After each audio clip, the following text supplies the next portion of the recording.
Praise the lord. దేవుని నామానికి స్తోత్రములు. దేవుని బిడ్డలారా, వాక్యాన్ని మనం చదువుకుందాం. కీర్తనల గ్రంథము 56వ అధ్యాయము 8వ వచనం. నా సంచారములను నీవు లెక్కించి ఉన్నావు, నా కన్నీళ్లు నీ బుడ్డిలో నుంచబడి ఉన్నవి, అవి నీ కవిలలో కనబడును కదా. దేవుని నామానికి స్తోత్రములు. దేవుని బిడ్డలారా, నీ సంచారములు, మన సంచారములు, మనము జీవించేటువంటి ప్రతి స్థలంలో, మనం వెళుచున్న ప్రతి స్థలాన్ని దేవుడు చూస్తూ ఉన్నాడు. మన సంచారములన్నీ కూడా ఆయన లెక్కించి ఉన్నాడు. నా కన్నీళ్లు నీ బుడ్డిలో ఉంచబడి ఉన్నాయి కదా. దేవుని బిడ్డ, దేవుని సన్నిధిలో కార్చిన కన్నీరంతా కూడా వ్యర్థం కాదమ్మా. నువ్వు ఎన్ని మార్లు ప్రభు సన్నిధిలో మోకరించి ప్రార్థించి నువ్వు కన్నీరు కార్చావో, నీ కుటుంబం గురించి, నీ సమస్యల గురించి, అవన్నీ కూడా కార్చిన కన్నీరంతా కూడా దేవుడు నీకు సిద్ధపరిచిన బుడ్డిలో అవన్నీ జమ చేసి ఉన్నాడని గ్రహించాలి. దేవునికి స్తోత్రం. హల్లెలూయా. కొందరు ఏడుస్తూ ఉంటారు. వాళ్ళు వీళ్ళు కొట్టిన దెబ్బలకు గుర్తు పెట్టుకొని, వాళ్ళు తిట్టిన తిట్లు జ్ఞాపకం చేసుకొని ఏడుస్తే లాభం లేదు. వాటికి కోసం ఏడుస్తే లాభం లేదు.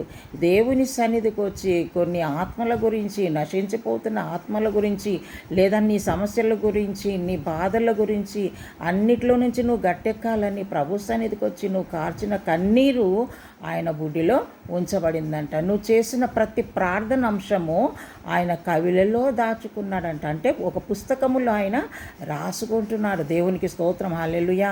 దేవుని బిడ్డ, మనం చేసేటువంటి ప్రార్థనలు దేవదూతలు వచ్చి అన్నీ కూడా ఆలకించి, మన ప్రార్థనలు ఆలకించి తీసుకెళ్ళి పరిశుద్ధాత్మ దేవునికి ఇస్తూ ఉంటారంట. అక్కడ దేవుని సన్నిధిలో మరి అన్నీ మన ప్రార్థన అంశాలన్నీ అక్కడ రాసి ఉంటాయంట. చూసారా, మనం చేసే ప్రార్థన వ్యర్థం కాదు. నువ్వు చేసే ప్రార్థన వ్యర్థం కాదు.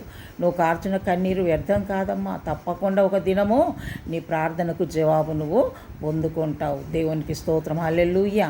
కనుక నీ ప్రార్థనలు, నీ కన్నీరంతా దేవుని సన్నిధికి చేరుతుంది. కనుక నువ్వు విడవక దేవుని సన్నిధిలో ఆయన పాదాలు పట్టుకొని ఇంకా ప్రార్థించు. దేవుడు నీ ప్రార్థన ఆలకించి తప్పకుండా ఒక దినము వాటి ఫలితాన్ని నువ్వు చూడబోతున్నావు. దేవుడి కొద్ది మాటలు దీవించను గాక.